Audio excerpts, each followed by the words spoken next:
Hey guys, welcome to Chalk Talk. I'm Crystal. I'm Jason. And today's episode is about advice to our younger self. So we have compiled, Three things. We didn't compile much. we have compiled fuck all. I turned 33 in 2024, and I think it would be useful for people in their early 20s to hear things that I would tell myself if I could. You want to start? Sure. Yeah. Okay. So being in my 30s, I find it valuable to give some advice to my younger self in my 20s. 20s, like everyone, you're a little bit insecure sometimes, especially in terms of what you should be doing in terms of career. So I had three lessons or three pieces of advice I would give to myself in my 20s. The first one, being an overthinker, is think less and do more. For me, I was always, even sometimes now, thinking about the outcome of an action I haven't even taken yet. Like, how would this look if I did this? Or what was the outcome if I did that? Right. I could have really learned a lot more and had more experience in my 20s if I just shot my shot and just went for it and dealt with the consequences after. So that's one thing I really struggled with because I thought more than I did. And in my 30s now, I'm doing more than I think. Right. So, I think that's really interesting because my advice is think of the bigger picture. Like my advice is think more. Yeah, because who I am as a person, I am wildly impulsive. I just think, okay, this is what I want to do and I'm going to do it. Mm-hmm. And I don't think, oh, what is the bigger picture? What am I trying to do? True. So like, I think that just fundamentally, you and I have a very different approach, but at the same time, my thing is think of the bigger picture. If you zoom out, it's all small stuff. Yeah. Right? Yeah. So you're sweating the small stuff. And I am also like, don't sweat the small stuff. Yeah. Yeah.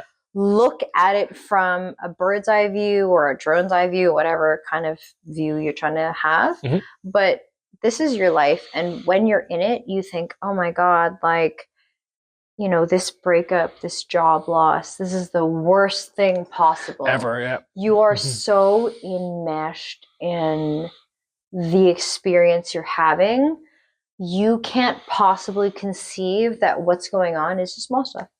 For sure. Now, in my also mid-30s, when I look back, I think, wow, that didn't mean anything. You know, in the moment, you think, oh, this person broke up with me. They rejected me. They don't like me. They don't this.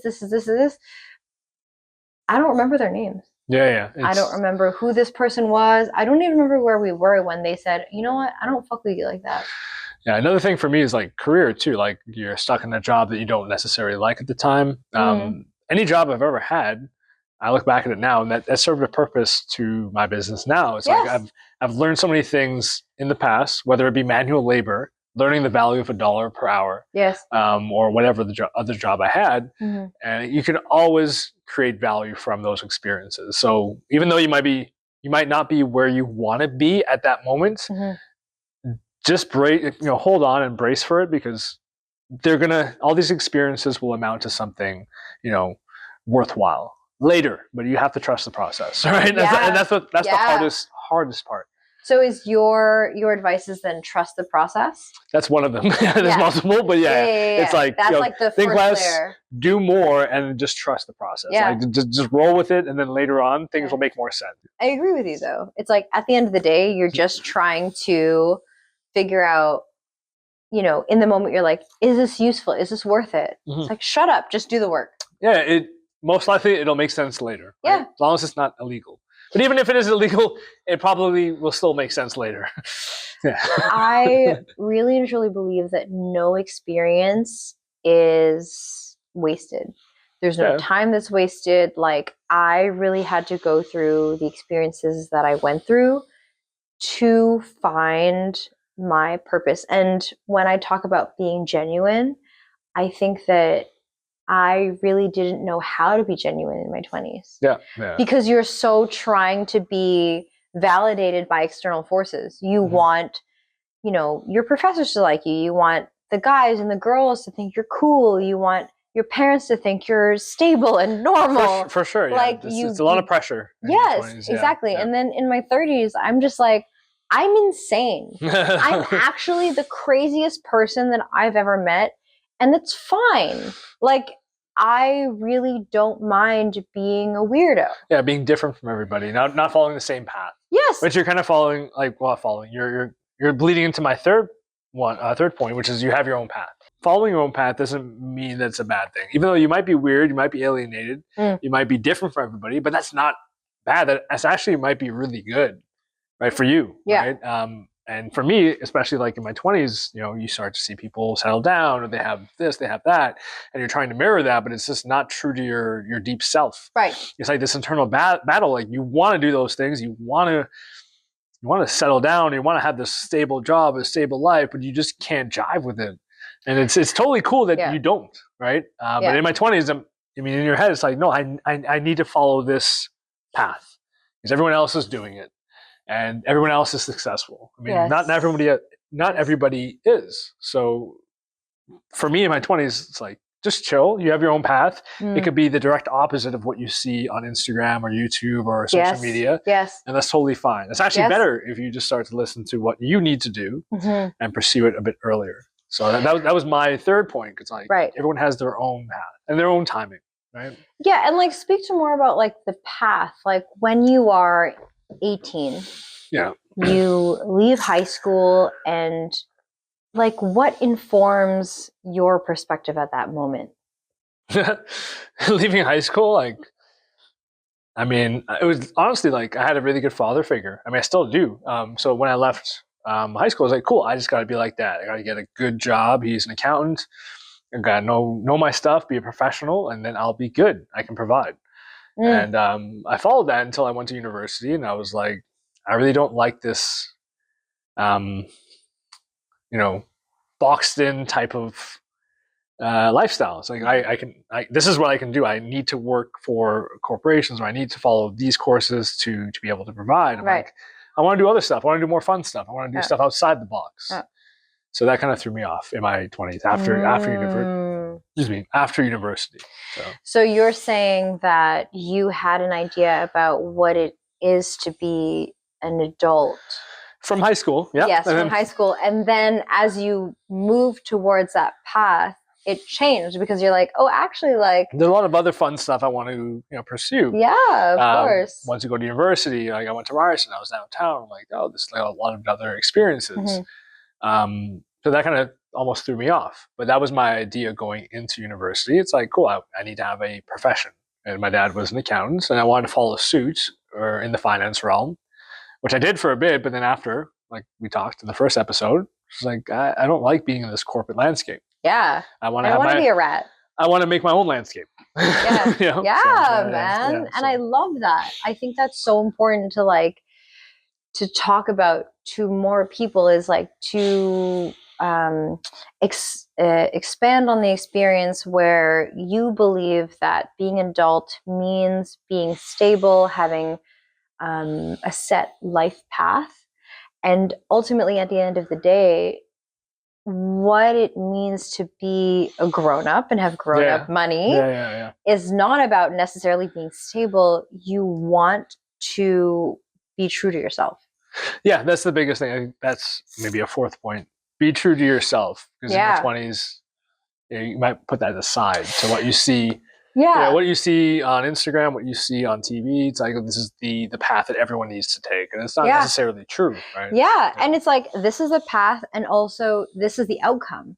I mean, success looks different to everyone. Exactly. Yeah. Success to me would be that I get to continue being my insane, weird self until I die. Until I until you put me in the ground and my coffin is a Lamborghini. You know what I'm saying? Like, I am just a freaking weirdo. Yeah, which is totally fine. I mean, I might edit this out or I might keep it in, but like another strength coach that really helped me along the way, in my 20s especially, Jim Wendler, he had the 5-3-1 program for strength. But he had a lot of, his blog posts got me through university. And he was just talking about things that inspired him as an aspiring strength coach. He wanted to, provide by himself, right? He was able to create a program that was adopted by millions. He was able to fall back on that. But he also, like, all of his blog posts were about bands. And a lot of these bands were not your bands. Like, not rubber bands, like not metal like, band. no, like like music bands. Music bands, not, right. not just bands. Not bands that make her dance. okay. I got it. And he would talk about like a lot of these underground bands who did what they wanted because they had their own label. They had full-time jobs. A lot of them were like postal workers. Lord. And they were able to release albums at their own leisure. Like whatever they wanted to release, they would release. Maybe they broke even and made a little bit of money, but they had the ability to do what they wanted. They had that outlet of creativity. And that really struck home with me. It's like, cool, if I could be my own boss, I'd be good. I would stay on top of my shit, and I wouldn't have to answer to anyone. Because I don't like to answer to people, right? I mean, between me and you still have to answer to people. You still got to pay the man. But at the end of the day, you're doing that on your own terms. And I like doing that. I can hold it down enough that I don't need to work for somebody to make it work. I can work for myself. I can be my own boss and still be responsible to make things work. Yes. So that's just one of the guys who kind of helped me in my late 20s to think outside of the box. It's like you don't need to be, under somebody all the time. You can be under yourself and still make a living. And then that was really powerful because I didn't think that was possible before. Yeah. It's like, no, you need to follow. This is an option. I didn't know we could do that. Yeah. It's like the secret menu at a fast food place. Yeah, man. All right. Point number 2, think of the bigger picture. If you zoom out, it's all small stuff. Yeah. So what I mean by that is when you're in your 20s, you think, I got to do school. I got to do work. I got to be a good daughter or son or whomever. I have to uphold the family honors, like Mulan style. You know what I mean? Yeah. Uphold the family values. You can't let your people down. And I think when you zoom out, it's like, are you really trying to appease all of these people in your life? Or are you living your life for yourself? So like, I say this often to clients is like, zoom out. Like you're like, oh, I gotta do this. It's like, just put it down for a second, back away. 5 years from now, me, when I look back at what I was doing today, is it really going to matter? Yeah, those little things, yeah. Yeah. Does it matter that I, if I had that extra slice of cake or if I didn't work the extra day, whatever? Is that important? Yeah. Or is what's more important the fact that I am on track to being the best version of myself long term, right? Yeah. We can kill ourselves working. We can absolutely I'm here 6 or 5 days a week. Yeah. I'm sometimes here until very late. Yeah. Does this matter? Is this important? Is this really giving me the best output? Yeah. Even driving today, it's 4:00 on a Saturday. I'd rather be on the couch, but what am I thinking of as I'm driving here? I'm like, what's the long-term result of this? Reaching more people, inspiring more people, entrepreneurs, and telling our story. Yeah. It's not about right now. I'm having a great time chatting, but driving here, I'm like, I could easily just I can just text you, I'll see you next weekend. We'll reschedule. Yeah. We'll go on the couch. Yeah. But no, we made the choice. We rescheduled this, and we're going to make the choice because there's an impact to it, right? So focus on the big picture. Yes, always ties in, man. Always I agree, and I think that when you think of the impact, when you think of the fact maybe there is someone out there who is just like me, who doesn't know how to start, who doesn't know what they're doing, who's lost or whatever. Maybe there's a way that we can give them some tools. Exactly. Yeah. Right. Beyond massage, beyond PT, maybe we can give them some information that helps them move through life better. I think that's more important. If you, again, zooming out, you're like, well, I could delay, I could whatever. Right, procrastinate. I could push it aside, do it later. Yeah, but comfort kills to a certain extent, right? Yes. It'd be wicked to be at home right now on the couch just chilling. But once you get here, sorry, I wouldn't want to be here with me either. Yeah, no. I just mean I'm focusing on the drive here. The drive here is like, I'm going into my workplace, so to speak, on a Saturday late. It's like 5 p.m. Absolutely. But then once I got here, I'm like, cool. Like, boom, we got this, we got that, we got the lighting. We figured it out together as a team. Yeah, and it's fun. Immediately, it turned into not a duty or a job. It's like, no, this is an investment duty. No, doo-doo. Dang. The doo-doo. Immediately, it turns into big picture, right? It turns into where is this going? Right? Yes. And it's what is the point long term? Where is this going? Yeah. Why am I doing this? Yeah. And I think very much what is important when you're doing something that's difficult is why are you doing it? Yeah. You can do difficult things if your why is concrete. True. Yeah. Sure. If your why is like, oh, I don't know, I think it'd be good, then it's nothing. Yeah. Then it's not going to get you. Your why, just like on the floor in fitness or weight loss, whatever. Your why is going to depend on everything. Like if you want to lose 10 pounds, that's great, but why do you want to lose 10 pounds? And if you don't have an answer, it's going to be very hard to lose those 10 pounds. Mm-hmm. You still might do it, but it's going to be harder than if you had a hard why. Exactly. Maybe it's because you want to be able to be, more eligible for a job that you wouldn't be eligible if you're 20 pounds heavier or 10 pounds heavier. And then you do whatever physical testing, and then you're able to pass it a lot easier. That's a big one, right? You have a career path, and this weight is literally holding you back. But if you just, I'd like to look a little bit better. Like, why? Like, what are these insecurities that are making you want this want? Right? Agree. So, I always tell people, and I can't remember which podcast I heard it on or what. I can't remember the source, but basically, it's like if you want to lose weight, you have fitness goals, but they're not your priority. It is a preference. It is not a desire. And I love that. I love the idea that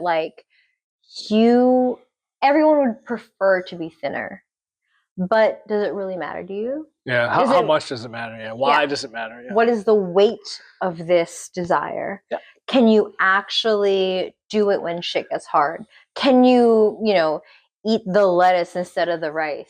Yeah, that's when it matters, when things are hard, right? Exactly. Like, can you put up with the sacrifice and stuff? Yeah, 100%. I think that's really, really important to have that conversation. Okay.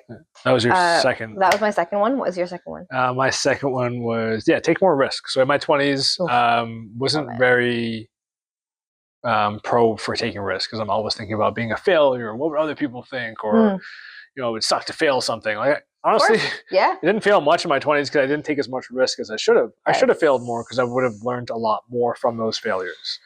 I did what was comfortable, which was still good. I learned a lot of lessons from it, like a lot of value. But I could have learned a little bit more in my 20s if I took more risk and literally failed, like horribly, just catastrophe failed. So I wish I did a bit more of those to really learn myself. What are my strengths? What are my weaknesses? No regrets, but if I were to do things a little bit differently, I wish I failed a bit more. And I didn't think too much about falling in line with the environment I was in. It's like, I got to do this, this, and this. I guess I'll just do this, this, and this. But if I had just tried to do something outside of the box, I could have got a bit more from my 20s. So I think that's the last point I would have, the last piece of advice I would have given to myself in my 20s. Yeah. Could you give me a concrete example of something you wish you had tried and failed rather than just been complacent? Yeah, I mean, I have hobbies, not just fitness. I do things, but like cars and shit. Like I wish I maybe opened a fucking automotive shop and just tanked in 3 months. Yeah. Done something like or not. I mean, you don't know. Yeah. Or done something outside of the box and just had been out of my comfort zone and had just tried, and had learned. Oh, okay, so that doesn't work, or you can't make a business fly on these 3 things, or whatever. But I wish I had started more businesses in my 20s and failed them, just so I can kind of learn from it and then taking that in my 30s. Yes. Everyone talks about their failures, and I'm not being cocky. I was just like, I just didn't try enough to fail. You just didn't. I just didn't try. Yeah, I just didn't fail, or I didn't try enough. Right. So like, I have friends that have started multiple businesses in their 20s, and they failed horribly after years. Yes. But hey, they got stories and they have lessons. Yes. So I wish I had started. I wish I had started more businesses in my 20s and failed, to learn from it from then in my 30s. Yes. Because there would have been so many nuggets of knowledge. Right? Yes. Yeah. So that's my weird anecdotal advice No, for that's my 20s. fair. Yeah, yeah. No, that's I think that's so important. Like, we as a society are taught that failure is bad, but failure is actually the best thing for you. It informs your decisions for the future, and it also allows you to get out of your comfort zone. Yeah, absolutely. If you think, oh, your partner comes home from a long day and you say, oh, honey, how did you fail today? Tell me more about your failures. Yeah. And it becomes like a conversation rather than, oh my God, I failed. I didn't get this. I didn't get that. Yeah. Da, da, da, da. Like, if we can begin our children, for example, and teach them from the beginning, like, failure is so good because it means that you tried something out of your wheelhouse and you didn't get it. Yeah, and there's takeaways. There's multiple takeaways. Always. Yeah, there's no way you can fail something and be like, well, shit, just didn't work. Like, there's a reason why it didn't work. Yeah. You could just multiple reasons. 100%. And you can learn from those. So, yeah. I agree. My last piece of advice to my younger self: be more feral. Don't be so domesticated. I think that, generally speaking, humans are so domesticated in the workforce, in whatever. We think, oh, I can't be mad, I can't do this, I can't show anger, I can't show upset. Yeah. No, fuck that. Be genuine. Show if someone doesn't deliver on what they were supposed to. Yeah. Show them how much that's disappointed you. Show them how frustrated you are.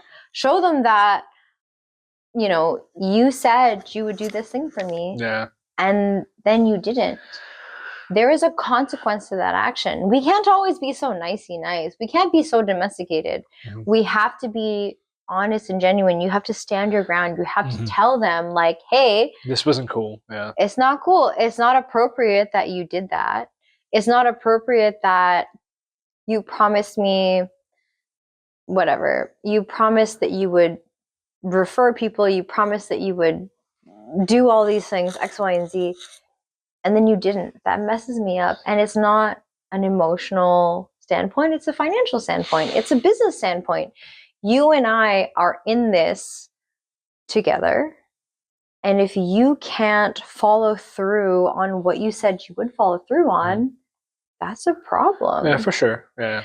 And so I think I love it. I love the word feral because it brings back, like, oh, be more wild, be more connected with the earth. True to self kind of thing. Be more connected with yourself. Yeah. I think, like, for myself, I think, oh, I'm a crash out. I will fight you. And I think that's not a bad thing. I obviously don't physically fight anyone, but hold on to that energy. Please book an appointment. Yeah. Massage appointment. Yeah. Do. Your payment didn't go through? That's good. Imagine. Yeah, that's good. No, but, like, I think for me, it's like, know yourself. Don't push your thoughts and feelings so far into a corner that you can't find it anymore. Yeah, for sure. I get that. Be more feral, be more free, be more wild in that way. Don't be scared of confrontation. I think is my biggest, like, point, because I find that maybe our generation or the generation after, they're so anti-Karen. Like, they don't want to come to a store and say, let me speak to your manager. Like, no one wants to do that. Yeah. They don't want the vibes or the juju associated with that. For sure, yeah. But at the same time, because we no longer do those things, we are almost on the opposite end of the spectrum, where it's like, we don't say anything when people do bad to us. Everything's okay. Everything's fine. There's no drama. Drama. Yeah. Yes, exactly. And it's just like, well, actually, you do need to stand your ground sometimes. You do need to call the manager sometimes. And maybe that is I'm in my 30s. Like, maybe this is me speaking from experience. Yeah. You can't just say, well, I ordered fries and you can't just not say anything. Like, I ordered fries and I got fucking pasta. I guess it's fine. Yeah, you gotta speak up. Yeah. You have to advocate for yourself. For sure. Yeah. So my third piece of advice is be feral in a way. Ground yourself through your own experiences and advocate for yourself. I think that's very important. Absolutely. That's a good way to finish the episode. Please like, comment, and subscribe to our podcast. If you're a young entrepreneur, you'd want to subscribe to this, learn some tips from us and some experiences that we had. Yeah, take care. We'll see you guys in the next one. Bye.